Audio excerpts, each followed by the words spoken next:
I'm DaJuan Johnson, and I'm excited to introduce you to my Think Bigger Actor podcast, where I'm going to share with you different kinds of talks and coachings and conversations with actors and industry professionals on thinking bigger. I hope these conversations will help you on your path to success, because I believe success is an inside job that starts with your mindset and the thoughts you hold dominant in your mind. Change your thoughts and you change your world. Your path to thinking bigger begins now.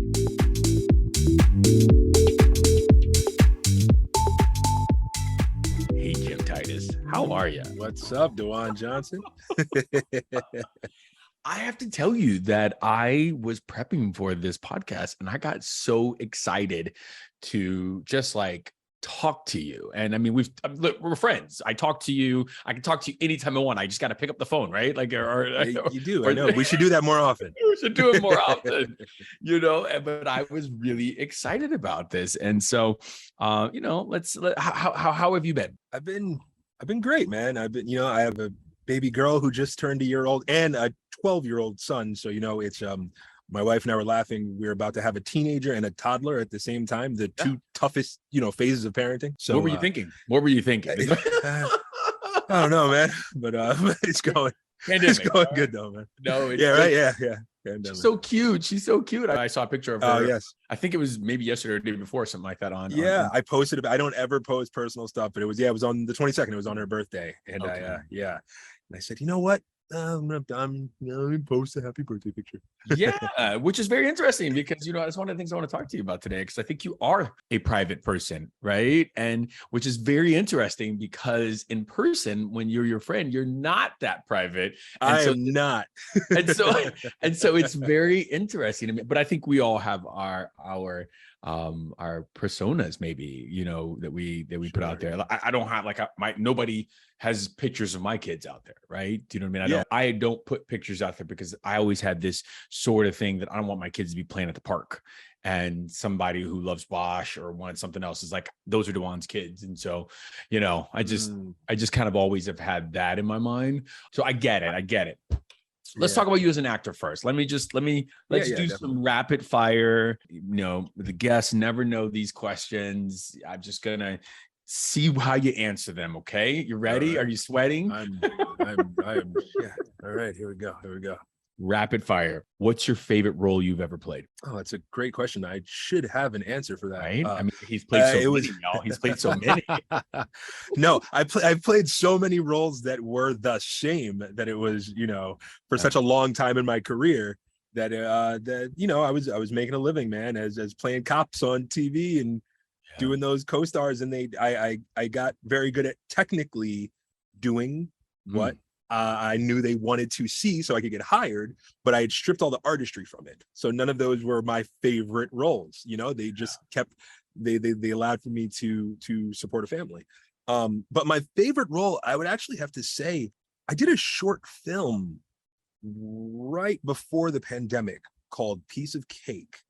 And it's one, nobody's really seen it, but I loved that entire experience. Yeah. Is that out February 14th? Was that the thing? Wait, what? What did you do on February 14th? Like, I saw it on your website. You're like, there was something that was like, oh no, that was a very fun role. Okay. I probably should have cropped that part off of that poster.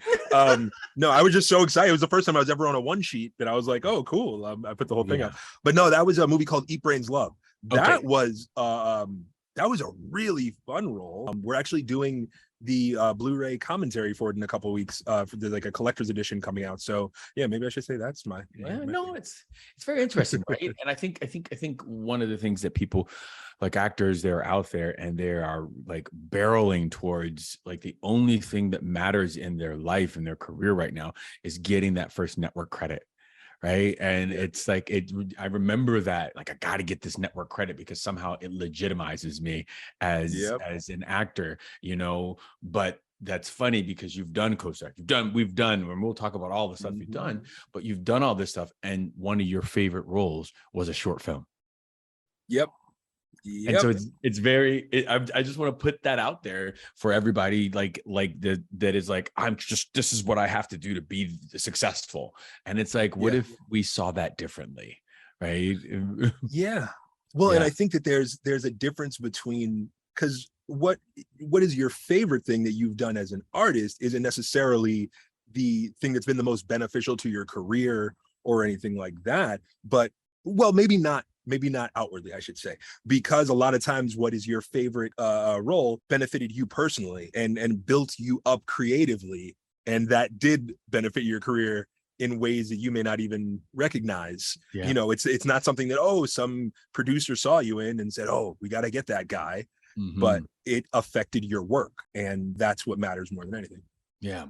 You know, one of the things you also said that was so beautiful, that I think I found, I've said this on the podcast before, but that when I left Bosch, when I got off, when the show was done, like when I wasn't booking, I realized that I just understood technically what they needed when I was on set, but auditioning is something totally different, right? Like we get it, like you said, I get it, what I think they want for booking, but like if you're those flash in the pan things where they see you, they're looking for character, not that you can hit a mark on that, you know what I mean? In that 1 minute tape or self-tape or something like that. So it was beautifully said the way you put that. But let me see this other, okay, next rapid. I suck at rapid fire, guys. I'm trying.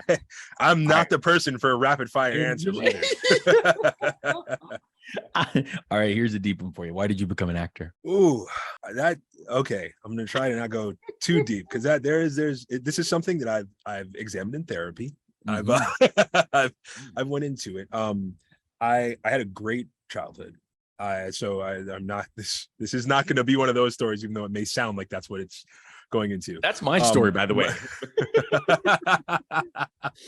So basically, my mother was a film and television makeup artist for 30 years. So a great deal of my childhood was my mom was away working on movies. She predominantly did movies, and I would go visit her on set from time to time. There was something that was magical about the industry, and the way I heard my parents talk about actors, there was something mystical about actors. And so the combination of those two things led me to realize that, like, okay, well, my mom's going to work and she's working with these people who are actors. Not only do I look up to actors, I really enjoy acting. Like I started doing theater at 4 years old, and I loved playing pretend and creating characters, and I did it. I'm an only child, so or I grew up as an only child. I do have a half brother. Hi, Tony, if you're watching.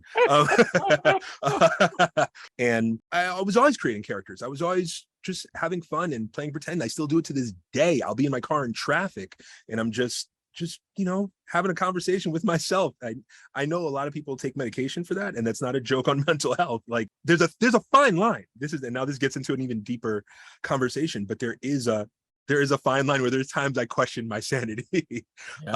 Because I've always loved characters. And I was honestly just having a conversation with my wife not too long ago, earlier today, about how all my life I've had this inclination to fall into characters. Even in my personal life. I'm not talking about, for creating a scene. I think if I was uncomfortable, I would sometimes default to a certain persona or a certain character, and it would help me to fit in. That's how I got to be really good socially. Like I have friends that don't understand. They're like, what do you mean when you say you're an introvert? You're one of the most extroverted guys I've seen. And I'm like, no, I can appear extroverted, but I am an introvert. Like I can see that. I actually can see that. I actually believe that more than extrovert. I think you're a big observer. Like, do you know what I mean? Absolutely. Like you're a big, like you will definitely say your opinion, but I think you're a big observer. I can see that for sure. I wouldn't be like, no, he's not an introvert. I can see that. But if I said it, people are like, no. They're like, no. So magical, mystical, right? Like that's why you became an actor. And for those, like you thought we were pretty great. So you think you're magical, mystical is what I'm hearing. No, is I discovered that we're all just regular people. But it's funny. What I will say to bring that kind of back together. people have asked me a lot of times, especially, and I used to get kind of insecure about it early in my career, because people would say, so you had like a hookup because of your mom, right? Like that gave you an in to the industry. And I was like, well, for one, no, like my mom's a makeup artist and it's a wonderful profession, but on the power scale, it's not like I was the son of a producer, you know, like agent, everybody, manager, or agent or manager, everybody on the crew has a family member that wants to act, that wants to, you know what I mean? Like it's, it can sometimes be a bit of a hindrance. I've had, I won't say by name, but it's funny. I have had certain things I've been privileged to do because of connections to my mother once my career was going. And so there was one time I was coaching with a very well-known actor. When I first moved out here, he had offered to work with me if I ever wanted to coach on something. And I remember him saying to me when we've been working on it for a few minutes, and he went, holy smokes, like you're the real deal. He's like, he's like, you don't know how many people, in the industry, like, oh, my son, my nephew, whatever, and I'm like, all right, yeah, I'll work with them. And then they're not really in it. And he's like, you're serious.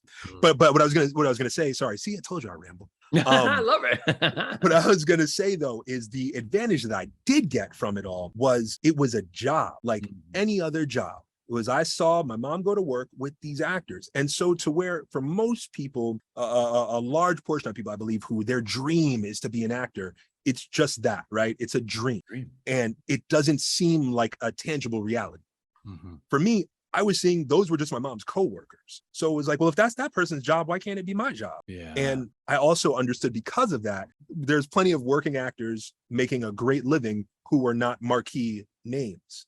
And we only hear about the $20 million actors and the like struggling artists. And there's way more people that are within that middle ground, So I set my goal pretty early on. I had said, you know what, if I can make even like a teacher's salary or a cop's salary as an actor, that's like, come on. Yeah. That's amazing. That's not what you make though. Come on. I can't. It was.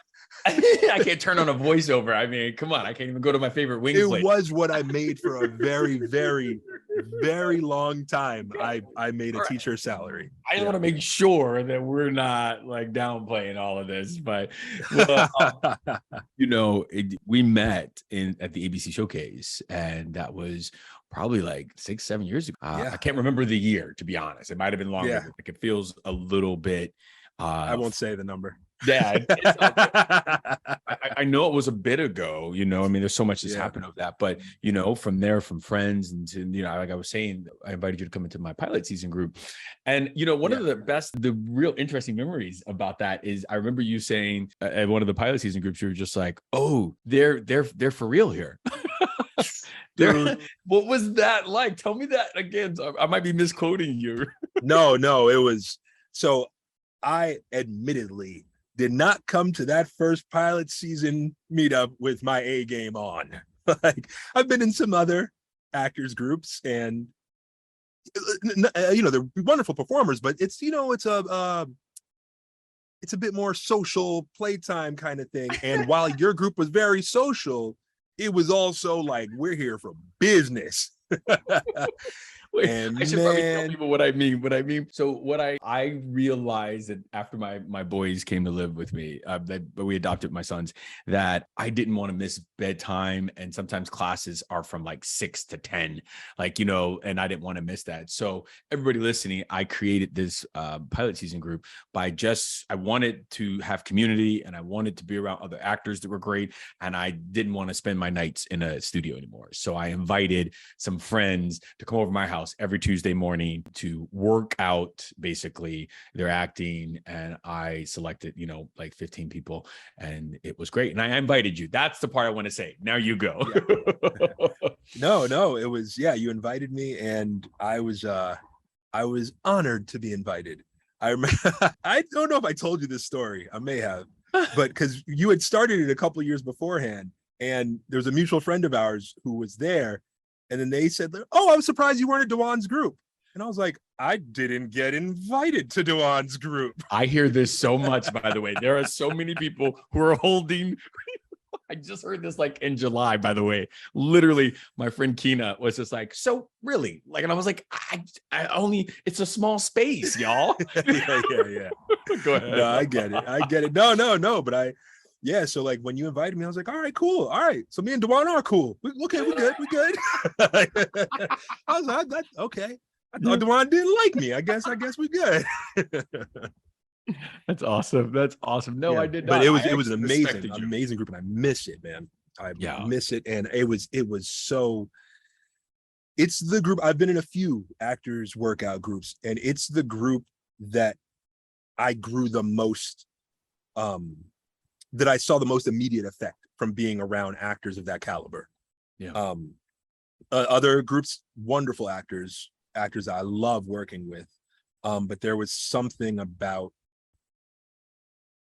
yeah, because in a lot of the other groups, the your group was literally all working actors. You know what I mean?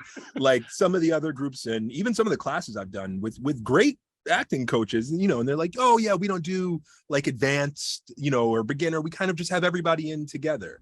And I think it's great. I think it's inclusive, but I think it's important to have a group like what you do, because when you've been around for a little while, it can become easy to rest on your laurels when you have some other people in there who are a little bit more green. I love when I can look at an actor and go like, whew, yeah, I'm not that yet. Like, I mean, Jim, they were testing. To do. People were like series regular. They were like going out. I remember thinking, I was just like, wow. But you know, I think the big thing was I really wanted people who the conversations I wanted to be different.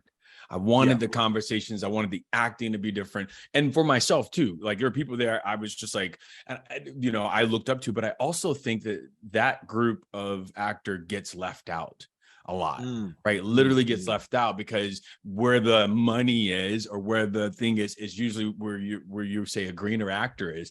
And so I wanted to create something that, so I appreciate you coming by. I think it was one of those things where I was going through a lot of, well, what am I not giving off to my fellow, you know, male actors out there, or my people, my friends of color? Like you know, and I was like, I got to reach out and extend that olive branch, you know, to that. Like, you know, I've had Emerson on the podcast, and we've talked about that as well, you know, and I was like, I just wanted to, you know, but I didn't know how to say it. And then I was just like, I'm just going to invite everybody, like, you know what I mean? So thank you. It was a great experience. And it was, I can remember getting up and doing scenes and shaking.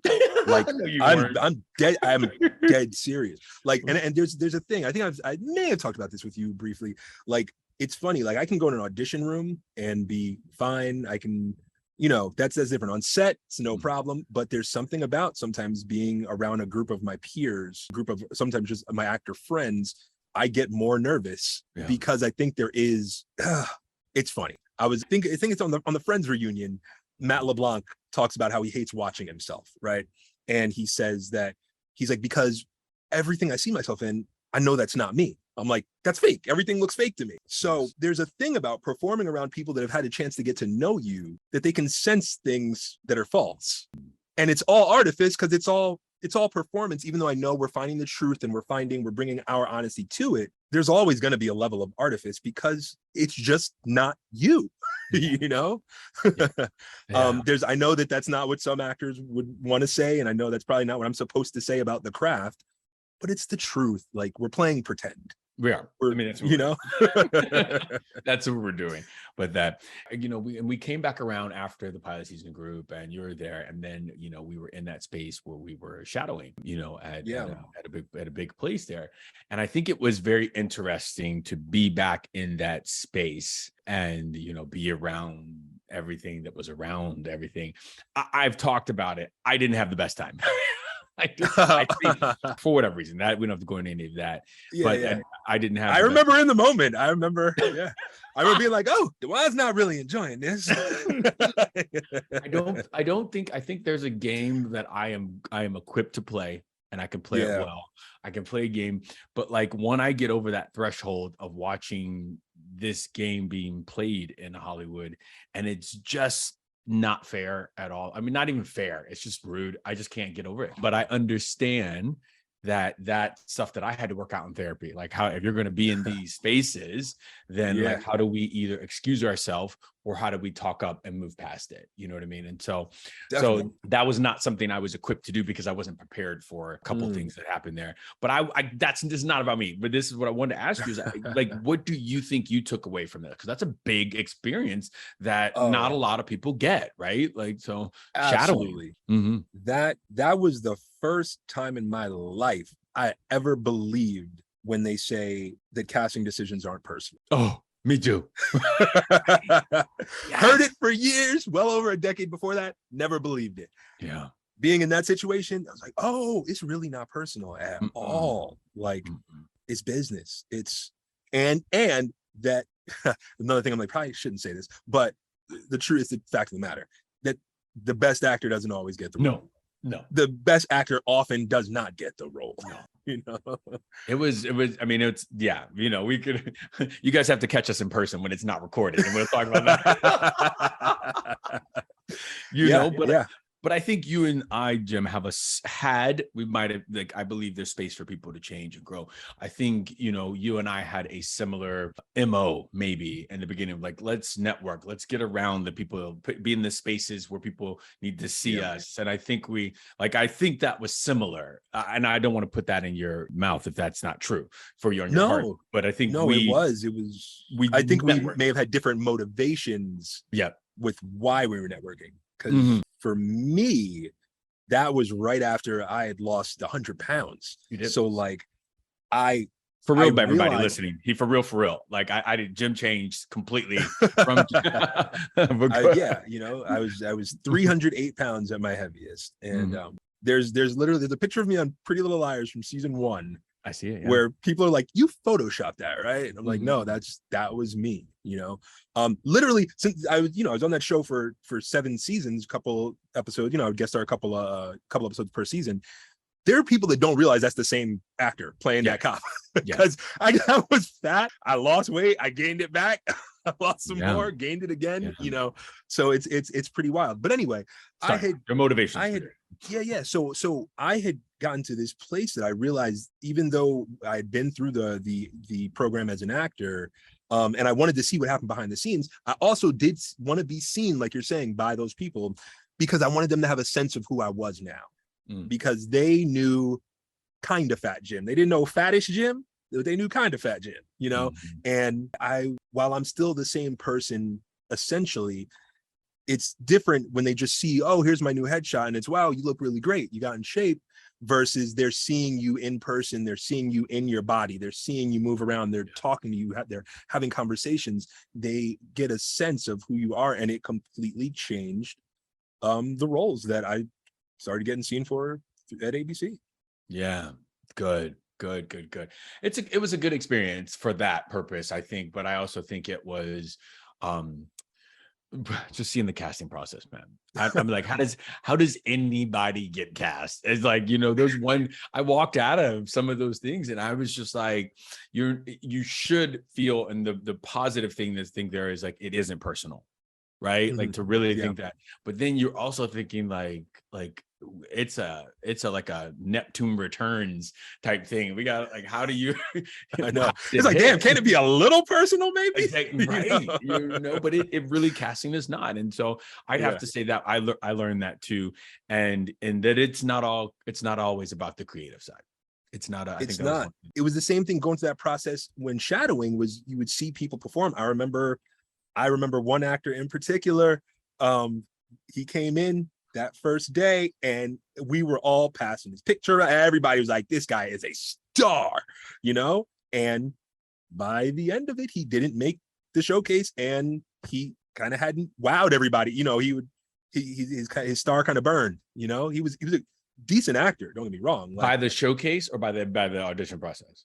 No, he didn't make it to the showcase. Like he got, you know, a lot of them didn't, and a lot of great actors didn't. But even I just mean like on that first day when we all saw him, it was like, oh, everybody's got to see this guy. There's no way this guy's not making the showcase. Yeah. And then by then it was like, okay, yeah, he's good. But yeah, there's a lot of good people. I think having that talk, you know, being a fly on the wall for the talk, the conversations that were happening when they were choosing was mind blowing.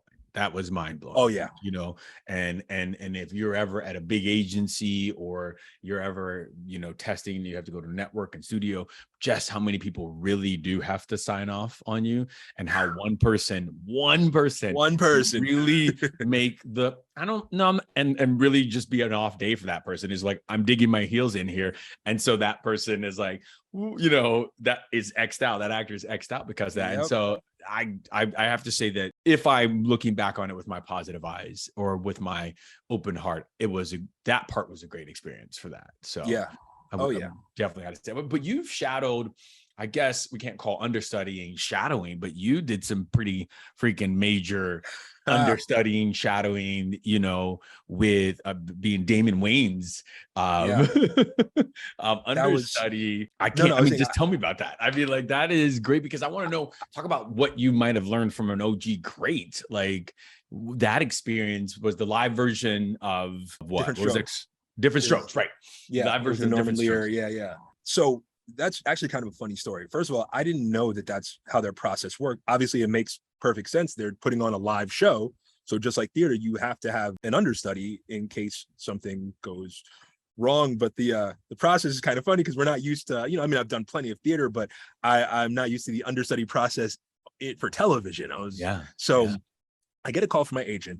They go, hey, so we got this offer for you. They want to know if you'll do this like stand-in understudy thing. We don't know what it is. And I was like, stand-in? Like, no disrespect to stand-ins, but like, I'm not. That's not what I do. Work. That's not what I do. Like, what do you? Yeah, like, you know.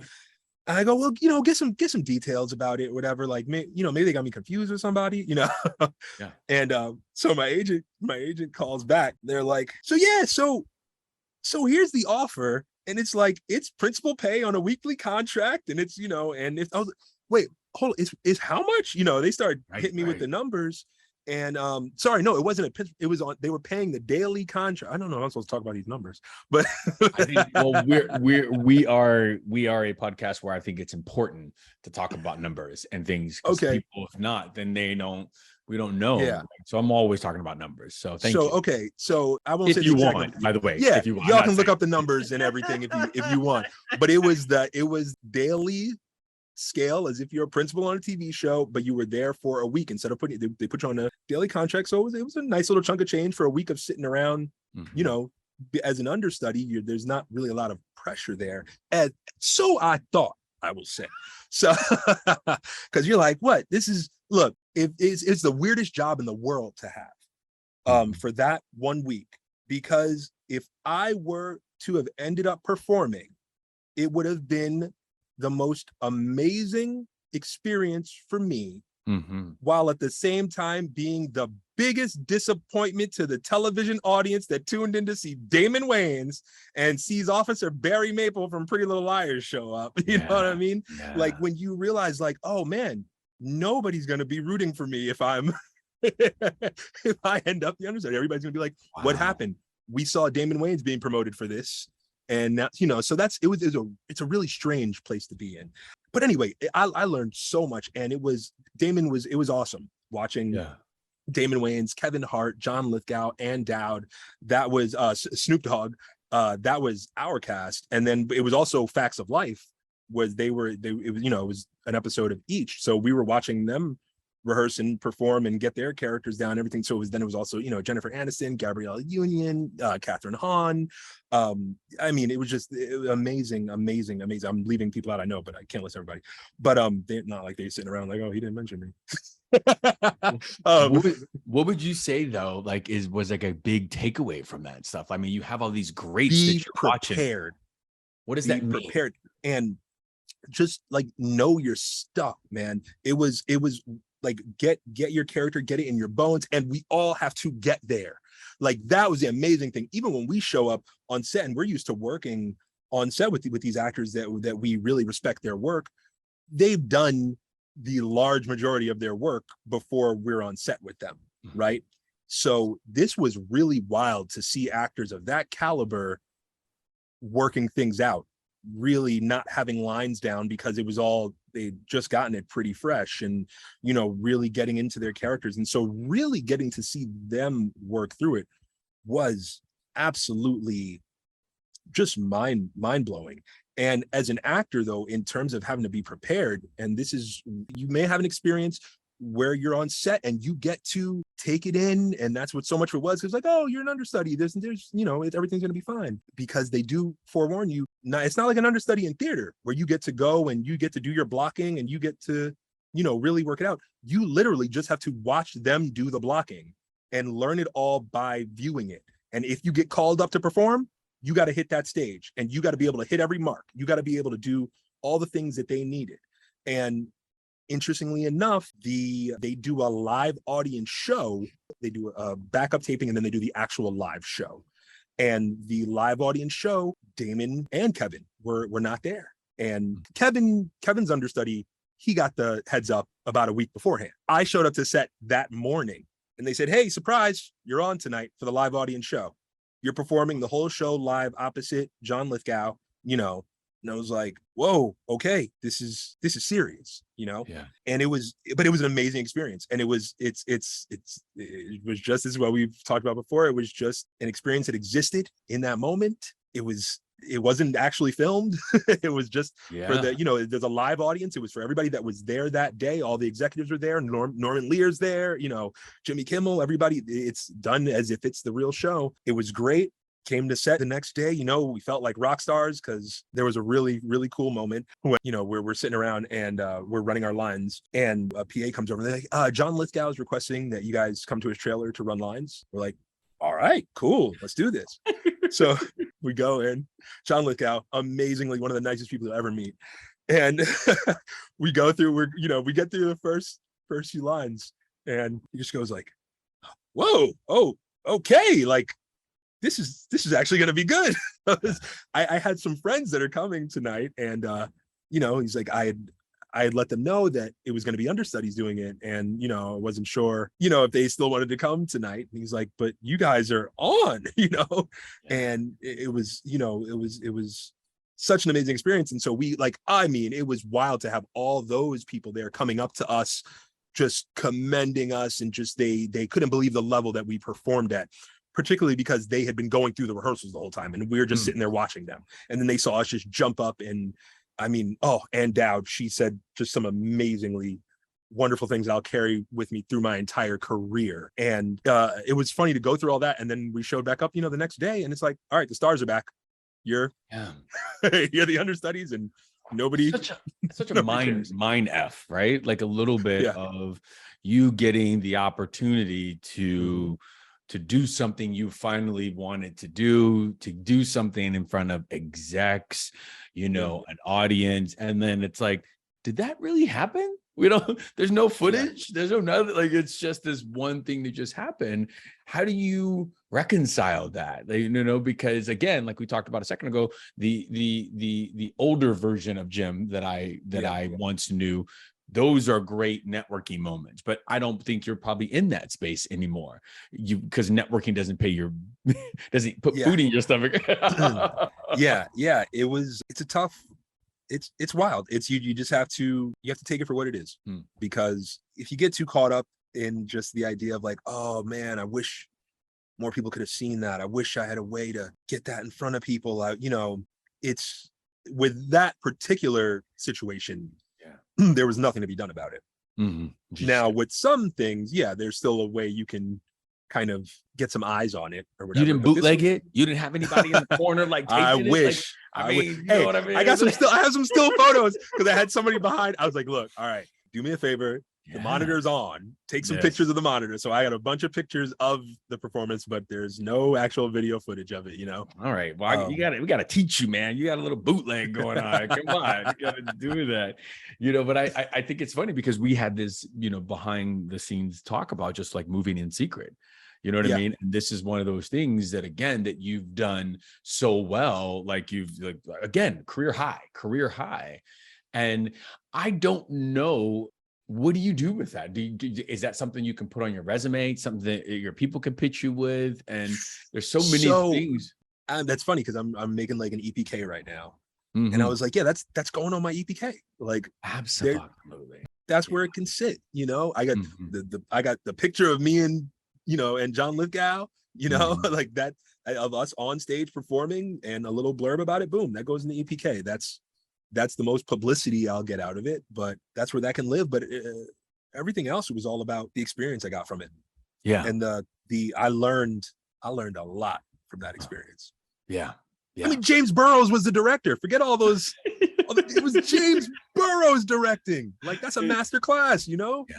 Yeah. It's very interesting. Like, I mean, you listed some greats in that room, in that space with you. You know what I mean? And so, like, when do we get to say we're great too? Like, is it we get to say it now, you know? Well, yeah, I don't know. Like, speaking of great, you hit another career high, like a goal that you've been after in this business for so long, and that's that series regular, that coveted series regular that you wanted. I mean, if you can talk about it, you know what I mean. I mean, hey, I'm released from the contract, so I can talk about it all I want. You know, and I guess I would just love I talk about a road to series regular on this podcast because I think everybody wants to hear about this road, like as if there's something, you know, totally different you're gonna do when you get there, right? It's something. So I guess what I would love for you to share is just like, how was that road, and then you got there, and then you're shooting it, and then we can talk about how it didn't get picked up, because I mean, that was the span of, you know, and how you felt on that. Well, gosh, if you guys are watching this on YouTube, that was like the biggest sigh. Like the biggest sigh, Jim. I mean, the road, look, man, I joined SAG in April of 2000. You know, I've been a professional union actor for 22 years. Yeah. You know, I've been on the grind, man. And it's funny at a certain point, I just was like, you know, I guess I got to stick with this because I got a 20-year gap in my resume. Like, you know, I'm not employable in any other field. So, you know, you go, I made my decisions and I'm going to stick with it. But it's a long road. And yeah, there's things that you know, maybe that I thought, you know, I thought there was a path. I did think there was a path. I thought you do this. I said for the longest, oh, my first series regular role is going to be like a detective. That's clearly, I play cops, not, I'm an artist, not, you know, and I'm not even like, you know, hoity-toity actor. Oh, I'm an artiste or whatever, but I respect the artistry. I like to create. I like to create. If I'm creating breakfast, I like to create, play with my son. I like to create. So yes, there's a side of me that there's an artist that needs to be fulfilled. I was working for so long at like, I'm a cop. I'm an actor who plays cops. And that's what's going to lead to me being able to make a lot of money, because I'm going to get a procedural where I play a cop, and that'll be a series regular role. And I'm going to, you know, that's where that money's going to be. Not, I'm going to get to play some great character. Not, you know, nothing like that. And so when I got that show, and it was a character, he was, you know, he was the dad.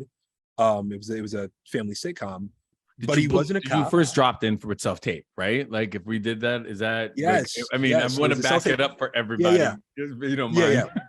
Yes. Okay. Okay. Well, I'll narrow the path to just that. So that itself was a self-tape.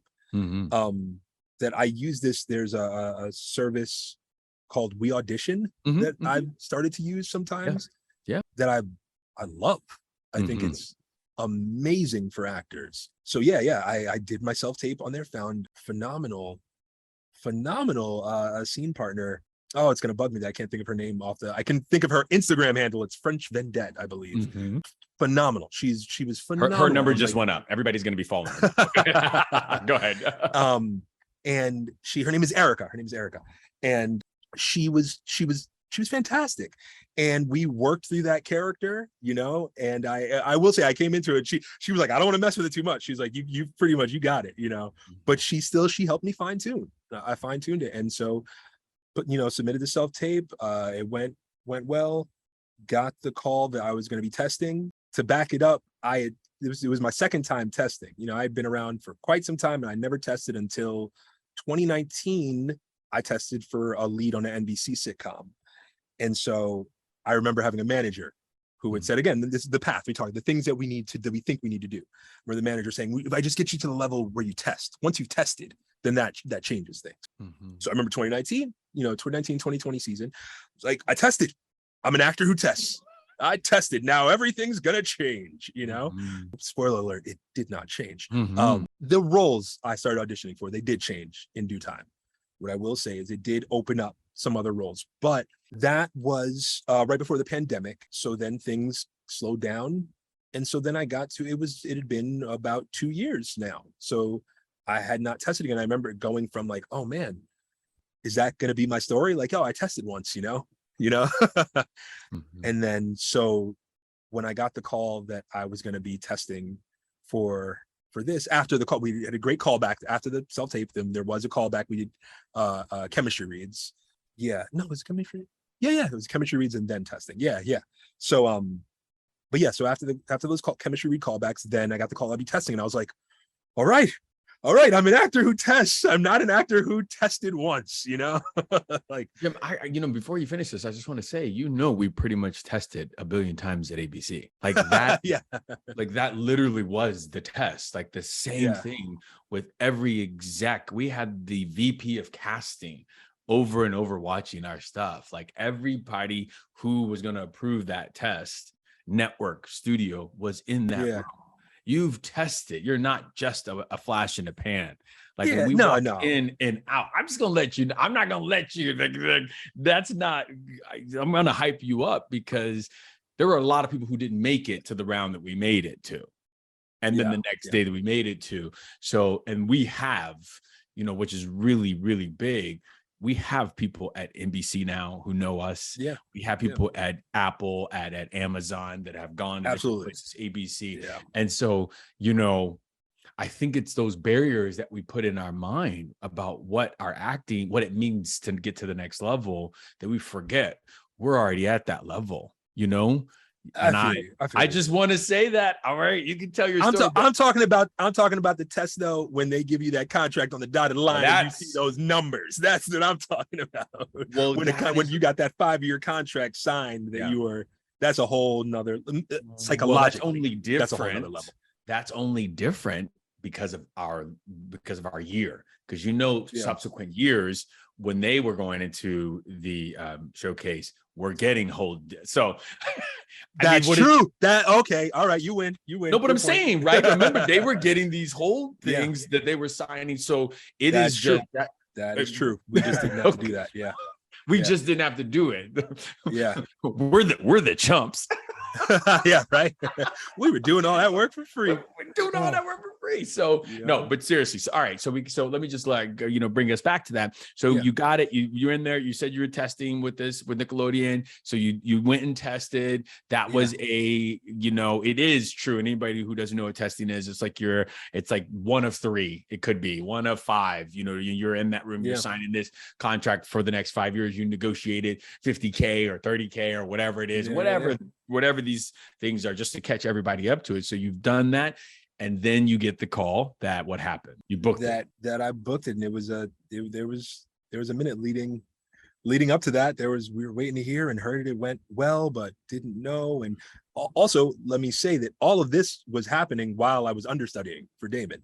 So this all was happening during that process. So it was a great lesson in humbling yourself as well, because it was wild, like, to be, okay, I'm here as an understudy. And then, oh, wow, by the end of it, I had booked my first series regular before the last day on set as an understudy. And so that was really cool to share that news with, some of the actors there who had great things to say. But so I get the news, booked it, boom.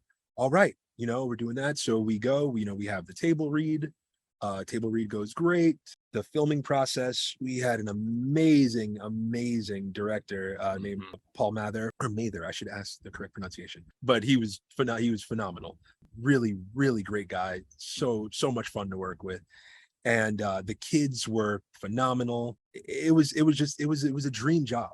It was a dream job. I was living the dream, man. Like, I grew up watching sitcoms. I grew that's my ultimate goal. That's what I want. Is like, I want I want to be on like a CBS sitcom, like, hit CBS sitcom that runs for 10 years, man. Like, like it's so specific. interesting though. But that's so interesting because, I think sometimes I hear a lot of actors when I'm working with them that they reduce their dreams down to their circumstances. And what I heard you say before is the circumstance have put you in, I'm going to book this as a cop. But what your dream really was I want to do a CBS sitcom. Yeah. You know what I mean? And 100%. So it's so interesting. You're like, no, this is what the box I'm going to be in. But then you're like, no, I really want to do that. And look how that came back around. That's awesome. Yeah.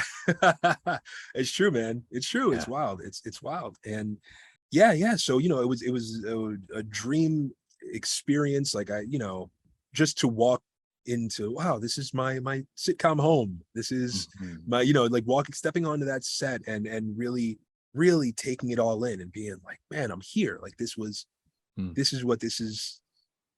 I've dreamed of this since I was a kid, of like someday I've been watching Saved by the Bell, and I wanted to be on Saved by the Bell, like it was, I've literally always wanted to be on a sitcom. And so that process was great. And then there's the wait, and it's wild because the wait is, again, before you shoot the pilot, and we're talking about everybody who doesn't know, like before you hear about it getting picked up. Correct. Yes. Correct. Thank you. So the wait is, then there's the waiting period where, we shot, we're hearing great things about it, hearing great feedback. And again, this is where the business side of things comes in, because at the parent company of the network it was for, there had been a big reshuffling during that time. And so we had been hearing great things, and then the whole reshuffling happened, and the network's priorities changed. So it was a long period, and my agents, they were getting pretty frustrated as well, because they said they could not recall the last time they had a client that had to wait this long for an answer. It was 8 months. It was 8 months of waiting, and it was just like, we just want to know something. Like, and what we kept hearing was, hey, it's better than a no. It's better than a no, that we're figuring out scheduling. We don't know. It's better than a no. And then the one day it was a no. And the funny thing is, when you have that long period of time and you're hearing over and over again, it's better than a no. If they didn't want it, they would tell you. They would tell you much more quickly. Yeah. What you don't realize is they can want it but not need it. So sure, maybe they liked it. They thought it was a great show. It tested well. Everything was wonderful with it, but it didn't fit into the new corporate priorities for the corporate plan for IP, for all that stuff. So that, it was heartbreaking, man. It was, there's no two ways around it, man. And it's still pretty fresh. I mean, this was just almost 2 months ago. So it's still pretty fresh. And it's funny because I thought I gave myself like a weekend, I'm over it. Like, I'll be fine. Not gonna let it stress me out. Well, you've made all that money in your head. You've already like moved. Yeah, exactly. You know what I mean? Yeah. Okay. Well, I'll tell you a funny story about that too. We're gonna dream a little bit. When they're negotiating everything, different networks pay different money. Yeah. First time I had tested was for NBC. It was, a big major network. This was a cable network. And it was a kid sitcom. So the money is very different. So their offer came in where we got to negotiating. It was literally half of what I had tested for the last time. Yeah. And makes sense. And my agents are like, they're not budging. Like, they're not going to budge. We're at that point now where you have to decide, are you going to take it or are you going to pass?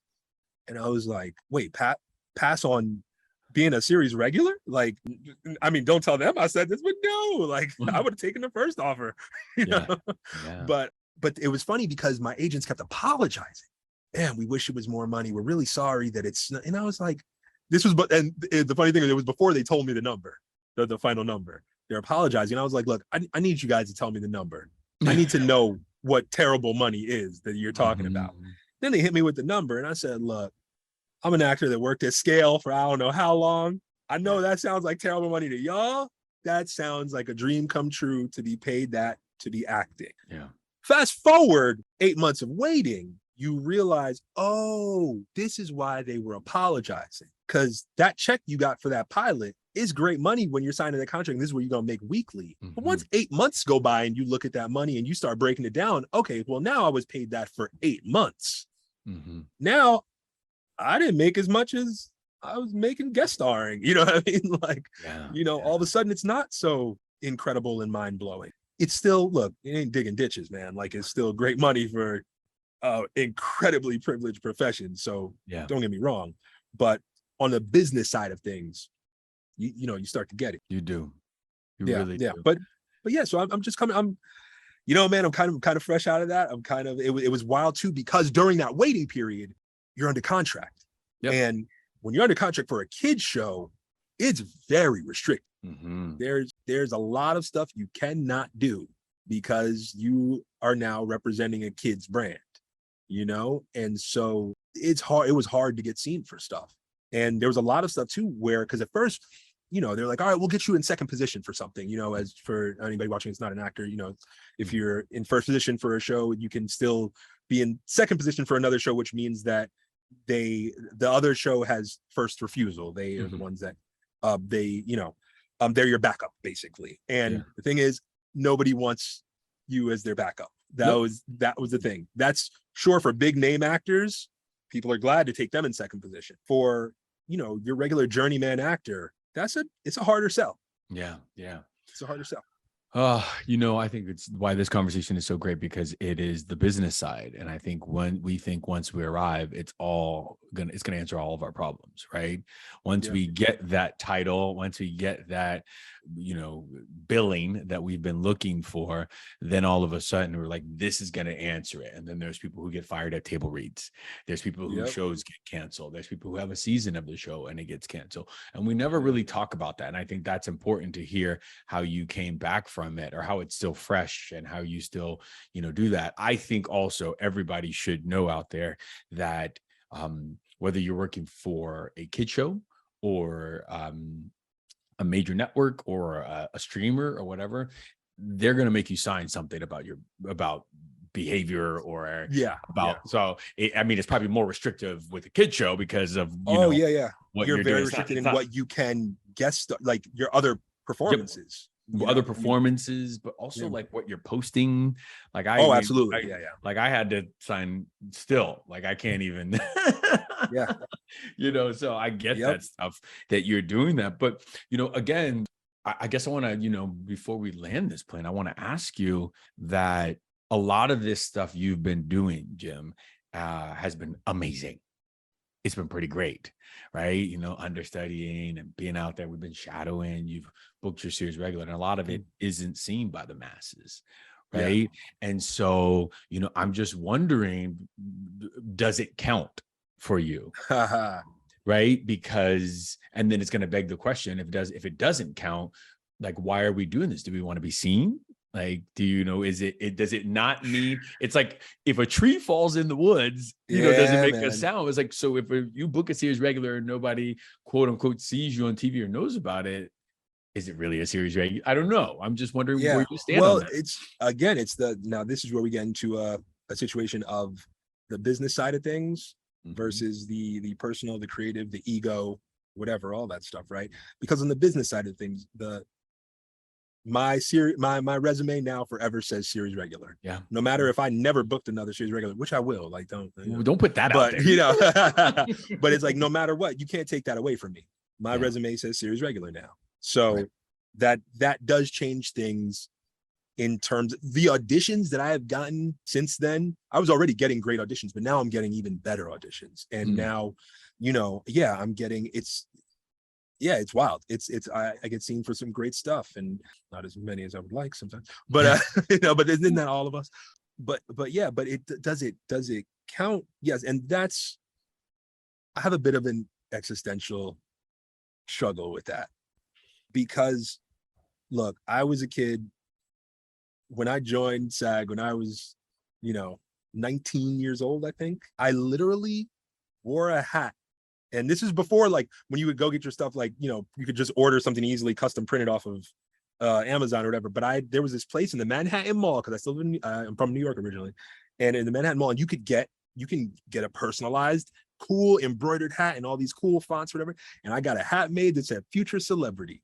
The arrogant 19-year-old was walking around with a hat on that said future celebrity. And I know to a lot of people, it's like, oh, it was, you were just putting out in the universe and whatever, but it was, I wasn't in this to be a celebrity, but I had always, that's what I always said. Look, I was in this because I love acting. But at that point, I'd always said, like, I want to be one of the best at what I'm doing. And it's an industry where I always said, whatever industry you're in, if you're the best garbage man, other garbage men know who you are. The garbage man of the year is famous amongst garbage men. You know what I mean? Like in any industry, if you're at the top of your industry, people know who you are. So it's like, you should just strive to be the best at whatever you're at. And the thing is, I think it's a great thing to do, because I'll never be the best. That's not, it's an unobtainable goal. And I love that, you know, I'll never be the best. I'll always be working toward it because I could always be better. There's always going to be other people that I look at and go, my gosh, like, oh, if I could just get to that level, if I could get there creatively. So all of this work, it all counts, even though it's not seen, because it all feeds that internally, you know, but the ego is a trip. I knew there was a button there. Yeah. The ego is a trip, man. And it's wild because look, a large part of my career is now voiceover, and that's unseen, and I love it.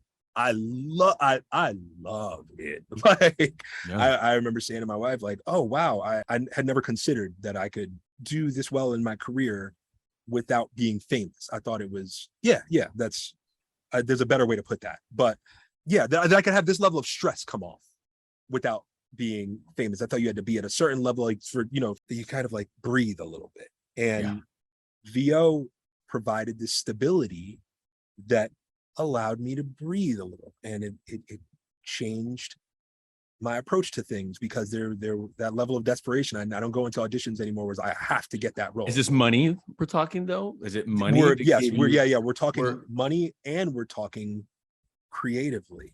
It's okay, look, yes, commercial voiceover is very, just like commercial on camera, it's a lot about the money. It's that's literally its purpose, is to sell stuff. You know, so we are part of that tool, but we're there as artists. We walk this interesting line where art meets commerce, and so we get to feed our artistry, we get to bring our artistry to it, but it is about money. It's you know, and so that's a tricky thing with it. But in the voiceover in I've done some video games now as well, and I've done some like independent animation, but I haven't done a big animated property yet. But even just auditioning for video games, animation, you get to play these characters you would never get to play on camera. Never get to play on camera. And so as an artist, it's like, holy smokes, when I was that arrogant 19-year-old that walked around with that hat saying future celebrity, I used to love to say, I could play anything. I could play an 80-year-old Jewish grandmother. Like that was one of my lines that I would say. And then it was like, it's funny because I reached a certain point where I was like, oh, no, I can't. Like, that's a ridiculous thing to say. Why would you say that? You know? And then you get into voiceover and you're like, oh, I can play anything. You know? It's funny, a story I'll try and make this quick. A story about, as you can tell, I'm not good at making things quick. So it's funny, I'm in the new NBA 2K game, and I was in it for the first time. I was in 2K22, and I played a character that I created that's very similar to me. If you play Oakley Blackwood in the game, it looks like me, you know? So fast forward to when they're making the next year's game, and from what I understand, the director had heard that he wasn't sure if they were bringing the character back. So he said, hey, cast Jim as one of the guys, the chess players, you know, the trivia guys. It's like, okay, cool. So they send me the script, and it's a lot of lines to learn. And the character is a retired, probably former trash man. That's probably why that was in my head. Yeah, you know, this old guy in the park, you know, late 60s, mid to late 60s. And so I'm like, whoa, that's interesting. All right. So I just go to work and I just dig in and I create this really fun character. Again, I grew up on comedies. Like, I loved watching Eddie Murphy and Coming to America, and, you know, Martin, all the characters he would play, and Arsenio Hall's playing characters. And so it was like, whoa, this is like getting to do that, right? Without, you're not on set with all the prosthetics and everything. You get to go create a character, and then they can, in post, they'll make you look like an old man. This is amazing. So fast forward to we're on set, you know, we sit down and like everybody's jaws drop. They're like, whoa, we were not expecting that. And it was an awesome feeling. We just keep going along with it, going. I didn't find out until we broke for lunch. I'm having a conversation with the director. Nobody told me I wasn't expected to play him as a guy in his late 60s. It was like, oh, they would just change it and have me back. But they're like, no, but what you're doing is great. So now he's going to be a guy in his 60s, you know? They would have told you. Yeah. And so it was cool because now I got this awesome character that I again, wouldn't have had the opportunity to play before because I was like, well, okay, it says that. Let me have some fun. Let me create. Yeah. So it's been wonderful watching you kind of do this pivot, by the way. Like, and again, it was kind of like, again, not in secret, but it was, like all of a sudden you're like, boom, VO star, right? Like, check out my, you know, Wingstop or check out my, you know what I mean? It just, it was like, it just fit. It seems fits you really, really easy and well. So I'm happy to hear that it is working so well for you. I guess I just want to know, are you feeling fulfilled as an actor overall now? Again, there's on days, yes. On days, yeah, absolutely. Sometimes there's weeks of fulfillment. I don't know if I've gotten to the level of months of fulfillment, but I've definitely went from where it used to just be hours of fulfillment to then days. Now there's certainly weeks. Mm-hmm. I don't think I've hit the months yet, but I will. There will be months, and then there will eventually be years. And God willing, there will be decades, you know. But that's a deeper question because I was having this conversation with a friend, and I am somewhat envious of people who can be content. They can find contentment. They're people that they live a simple life. They're like, I got my 9 to 5 that I love doing. I go to a day in, day out. I have my favorite place to go eat. I got my house. I got my car. I got my family, and that's all I need. And I'm happy with that from here on out. I'll never know what that's like. I don't have that part of my brain doesn't exist. Like, I will never be content. I will always be looking to grow, looking to do more, looking to achieve something new. The second I achieved something, that was the wild thing about going back to the series regular, was the moment that hit me, because it was like, boom, series regular. This is what you've always wanted. During that period of waiting, there was a moment that it hit me, and I said, whoa, okay, so worst case scenario, show doesn't get picked up and you're back on the grind, you know? Best case scenario, absolute best case scenario, the show goes 8 to 10 years and then you're back on the grind. Yeah. It's not, you reached it and now this is it. And that moment, again, it was a weight came off because I went, oh, I'll never be like, all right, this is it. This is what I was reaching for. This is it. I got it. And I'm happy. Yeah. But I wonder if the reach now changes. The reach has a little bit more reality to it because it's not this dream unattainable. It's like, oh, this is what I signed up for. I thought I signed up for this, but this is really the thing. And I think what you're saying is what every actor needs to understand, that we can be on a show for 7 seasons. We can be on it and then that show can end. And I've seen some of the biggest actors, like, you know, say, hey, I heard you're directing or you want to direct. If you ever need somebody, I've seen it on every level of, you know, of actor. And so maybe that is what should be told. This is the job. This part. It is the job. It's, you know, I had a post and it's funny. I posted on like LinkedIn or something and I deleted it because I think I just thought it sounded, I don't know, unappreciative, but it was all about that this is a job. It was about how people say, you know, you'll hear people say, and my mother said this to me, right? You find something that you love to do and you'll never work a job a day in your life. Yeah. That's BS. I'm sorry. Well, it's not that it's the BS. job. The job is all the stuff you're doing in between. There's so much stuff that you do as a part of your career that is a job. That is the work that you don't necessarily want to do. You're working it. That's the job. The vacation is when you play the role. The vacation is discovering the character. The vacation is the emotional prep. The vacation, like all of those things, that all that stuff that fills your artistic cup, that's what you would do for free. Like, you know? So that's not a job. That's not a job. But all that stuff that they're paying you for, all that stuff that you put up with, all that heartbreak, all of those, that's the job. You're still working a job. You are still working a job and they are still expecting you to deliver. on that job. Yep. Mhm. Let's end this on a positive note. Yes. That what would Jim say to Jim 15 years ago? 15 years ago. Don't be so eager. Don't be so eager. It'll all come in time. It's, there's, I believe it's a Les Brown quote that my mom used to love, where he says, "It may not come when you want it, but it's always right on time." Mm. And I'm a bit, it's funny, as I get older, I listen to so many motivational speakers, and just Mhm. I try to wake up and flood my brain with positivity every morning. That's that's what led up to, if I can tell one more story. Oh, And it's funny because I don't really talk about this, right? We do share the bookings and all that kind of stuff. And I've only worked as an actor. My friends love to tell me he's been an actor his whole life. I have, but there's been times that I've sold stuff on eBay, that I, I did catering, I think, for 3 days. But there's been like little stuff like here and there. But before everything kind of really started going for me, and this is after Pretty Little Liars, this is 2017, I have a huge year where I get my first lead in a movie, where they actually, I'm being put up, and I'm staying on location and shooting there for 5 weeks. And then I get my first top of show guest star on a CBS sitcom, which was a major goal of mine. All these things were happening, and it was like, all right, we got the momentum. We're going. And then a slump came. And it was wild, because it was during the time that I was getting in shape. And so I started booking all that stuff and landing stuff as I was gradually losing weight and changing my look. I'm getting people to know who I am, and then I'm changing who they know. yeah. So then I hit this weird space of I'm now healthy how I want to be.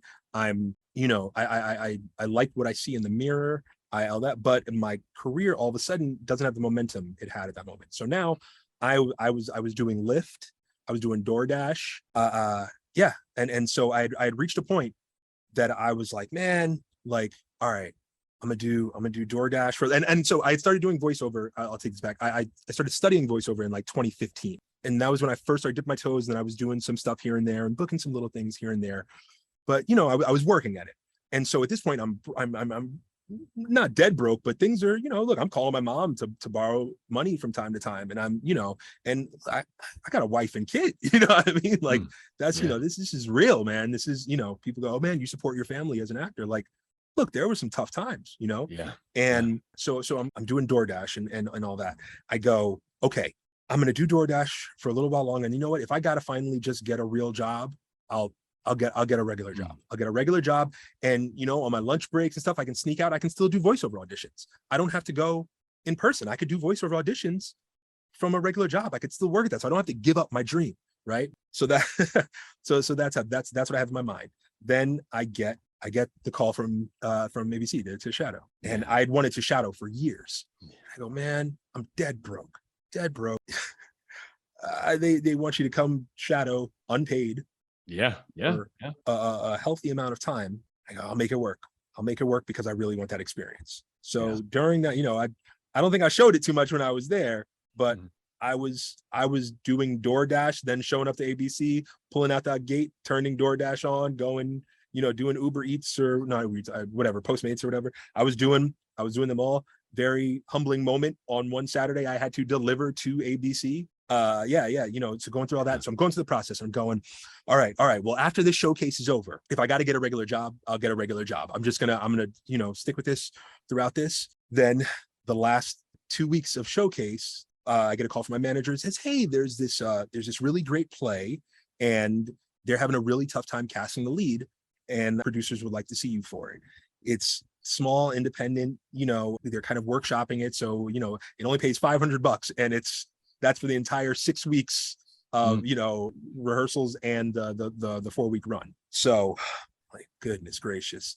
Well, that would be really good for me artistically, all right, I'll do DoorDash and Postmates and all that kind of stuff while I do this play, and I'll get through it because it's going to feed something in me. But after that, if I got to get that real job, I'm gonna get that real job. I'm gonna get that real job, and I can do the voiceover.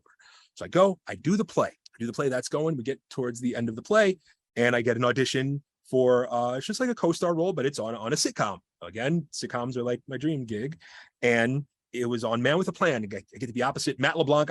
I could quote like every episode of Friends, like, you know what I mean? So it was like, it's a dream gig. Okay. And it was a, weekly contract on a sitcom, which is, at that time was actually very good money for, it was like $3,500 or something. And so like, oh, sweet. Like, okay, cool. All right. This will buy me a little bit more time.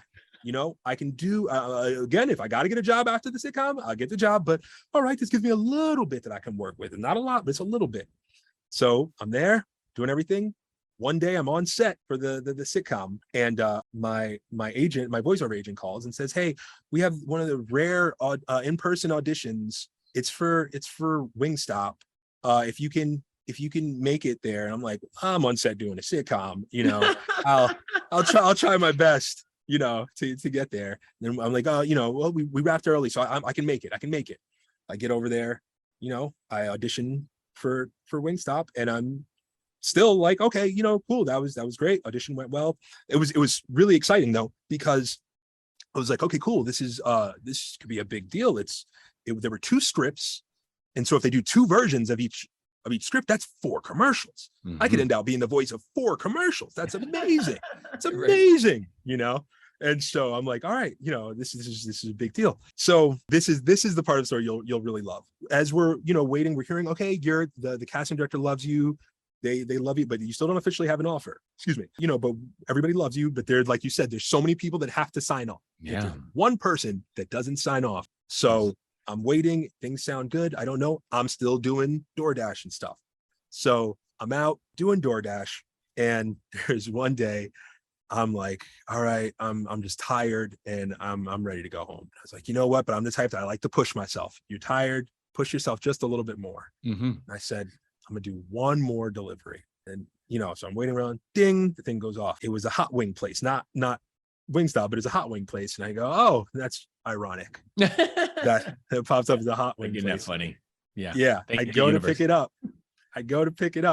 And then my phone, ding, from my agent. You got the job. You got Wingstop, So I'm like, what? And I literally, I did this, and I've never shared this video. I've never shown it to anybody but my family. I literally hit record on my phone right there, so it could capture the moment of the excitement. And I'm just like, oh my gosh, I can't believe this. Again, at this point, I think it's maybe 4 commercials, and it's the biggest thing in the world to me. Then the way the universe works sometimes, man. So that I still got to do this hot wing delivery. I'm going, and I'm not too far from home from where I live. This delivery is taking me all the way to the other side of the valley, but I still got to do it. So I go do it. And the path it takes me on is it takes me past the little shoebox junior 1-bedroom apartment I first moved in. When I moved here, it takes me literally right down the street where I pass it. So I do the delivery. I come out on my way back. I come out of the car right in front of it, and boom, take a picture, a selfie of like, man, what a moment. And, I come home and I tell my wife, like, I got the Wingstop gig.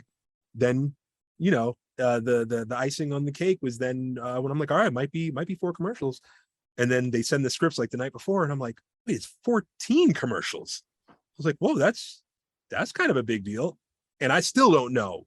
I'm like, this is cool. All right, did 14 commercials. Then a little bit of time goes by. Oh, they got another 10 commercials they want you to do. And I remember it took literally like a year and a half for me to go, oh, I think I'm the voice of Wingstop.